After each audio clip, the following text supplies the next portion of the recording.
একটা ছোট্ট গল্প। মানুষ কত নিষ্ঠুর হতে পারে তার একটা সত্যি ঘটনা বলি। আমরা গ্রামের ছেলে, ছোট্ট একটা গ্রাম ইছামতি নদীর তীরে। আজ তার নাম সবুজপল্লী। সেই সময়ে গ্রামটা অবশ্য আজও ধলতিতা গ্রামের একটা ছোট্ট অংশ। চারিদিকে ইটের ভাটা আছে, আর এই ইট ভাটাগুলো তখন ছোট্টবেলা থেকেই দেখে এসেছি। আজকে অনেক উন্নত হয়েছে। তো সেই সময় গ্রামের পরিবেশ সবাই বেশ অনেকটাই দরিদ্র সীমার নিচে কাটাতো। কেন তখন যোগাযোগ ব্যবস্থা খুব ভালো ছিল না, বা লোকের যেটা ইনকামের রাস্তা, আয়ের রাস্তা খুব বেশি উন্নত ছিল না। একজন দিনমজুর খুব বড় জোর আমার দেখা 15 টাকা দিনমজুর ছিল। ধীরে ধীরে সেগুলো বাড়ল। হঠাৎ করে পাশের বাড়ি, মামার বাড়ি বলবে তাদের, 3 ভাই বোন ছিল তারা, মামার বাড়িতে এসে উঠল।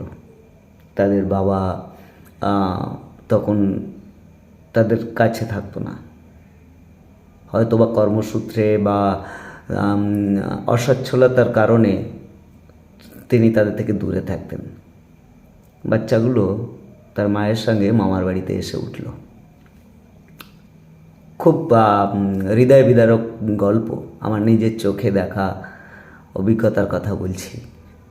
আজও কিন্তু তারা আছে। তো সেই মামা বাড়িতে তারা থাকতো অতি কষ্টে। তাদের মা কখনো দেখেছি জাল ফেলে মাছ ধরে বড় করতে, কখনো লোকের খেতে গিয়ে জন্মজুরি করে বাচ্চাগুলোকে বড় করত। ধীরে ধীরে একটা সময় যখন ছেলে মেয়েগুলো স্কুলে পড়তো, সেই সময়ে গ্রামে সরকারি যেটা টয়লেট, সেই সময় সরকারি টয়লেট এলো সেই মামার বাড়িতে, মামার নামে। তো তখন গ্রামে সবাই ওই যে চেম্বারের ঢাকনা যেটা বানানো, বা টয়লেটের যেটা বেসিন যেটা লাগানো হতো, বা টয়লেটের যেটা মেঝে বানানো হতো, বিশেষ করে গুরুত্বপূর্ণ ছিল যে কুয়া খোঁড়া হতো, সেই কুয়ার ঢাকনাটা কংক্রিটের বানানো হতো। তো তখন ইট ভেঙে সেই কংক্রিটের বানানো হতো। তো তারা 3 ভাই বোন তখন ক্লাস 3 বা 4 পড়ে, আর তাদের মামার 2 ছেলে মেয়ে। তো এই 3 ভাইয়ের মধ্যে 2 ভাই আর তাদের মামার ছেলে জাস্ট বাড়ির বাইরে পাশে, যেখানে গ্রামের আরও সমস্ত ছেলেমেয়েরা একসঙ্গে বিকেলবেলাটা তখন ক্রিকেট খেলছিল। আর তাদের মামা সেই পাথর ভাঙানোর জন্য দৌড়ে গিয়ে সেই তার বোনের 2 ছেলেকে কান ধরে হিড়ির করে টেনে নিয়ে এলো, আর তার ছেলেটা সেখানে খেলা করছিল। তাদেরকে দিয়ে, তারা খুব ছোট্ট, সেই ছোট্টবেলায় তাদেরকে দিয়ে পাথর ভাঙালো সমস্ত চেম্বারের। চোখের সামনে ঘটনাটা আজও ভেসে ওঠে। যদিও তাদের মামা আজ আর নেই, তিনি আজ আর নেই, কিন্তু তার এই নৃশংস ব্যবহার খুব কষ্ট দেয়। কখনো কখনো ভাবলে চোখের সামনে ভেসে ওঠে এরকম ছোট ছোট কিছু ঘটনা গ্রাম্য জীবনে ঘটেছে। হয়তো ঘটনাটা খুব সিম্পল, কিন্তু তার প্রভাব খুব সুদূর প্রসারী।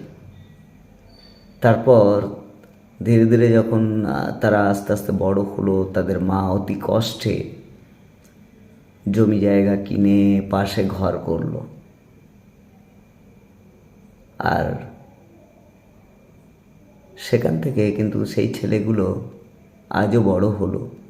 সেই ছেলেগুলো এখন বড় হয়েছে, তারা নিজে সক্ষম হয়েছে, কিন্তু আজ পর্যন্ত কোনো দিন দেখলাম না তারা তাদের মামার বাড়িতে যায়। জিজ্ঞেস করেছিলাম একবার, কেমন আছিস রে? আচ্ছা, তোরা তো মামার বাড়ি আজও যাস না, আর বলিস না। তো হঠাৎ করে তারা বলেছিল, ছোটোবেলায় সেই কান ধরে টেনে এনে তার ছেলেকে সেখানে রেখে আমাদেরকে দিয়ে সমস্ত কাজ করিয়েছিল, কারণ আমরা তাদের বাড়িতে ছিলাম। আমরা তখন যোগ্য ছিলাম না, ছোট্ট বয়স, কিন্তু তিনি যে অমানসিক ব্যবহারটা করেছিলেন তার কারণে আজও পর্যন্ত আমরা তাকে মেনে নিতে পারিনি মানসিকভাবে। তাই ছোট্টবেলার ছোট ছোট কিছু ঘটনা খুব সুদূর প্রসারী প্রভাব ফেলে মানুষের জীবনে। যদিও তাদেরকে বলেছিলাম এটা তো সাধারণ বিষয়, হতেই পারে, কিন্তু তারা বলেছিল না, সেই যে কষ্টটা আজও কিন্তু রয়ে গেছে। হ্যাঁ, তোমাদের জীবনে হয়তো এরকম অনেক কিছু ঘটনা থাকতে পারে ছোট ছোট, বা দেখেছো মানুষের সঙ্গে কেমনভাবে ব্যবহার করে। এমন কোনো ঘটনার সাক্ষী থাকলে অবশ্যই জানিও। যদিও ঘটনাটা খুব সাধারণ, খুব সিম্পল, কিন্তু খুব সুদূর প্রসারী প্রভাব পড়ে। সেই সমাজ আর আজকের সমাজ অনেক বদলানো। ধন্যবাদ সবাইকে।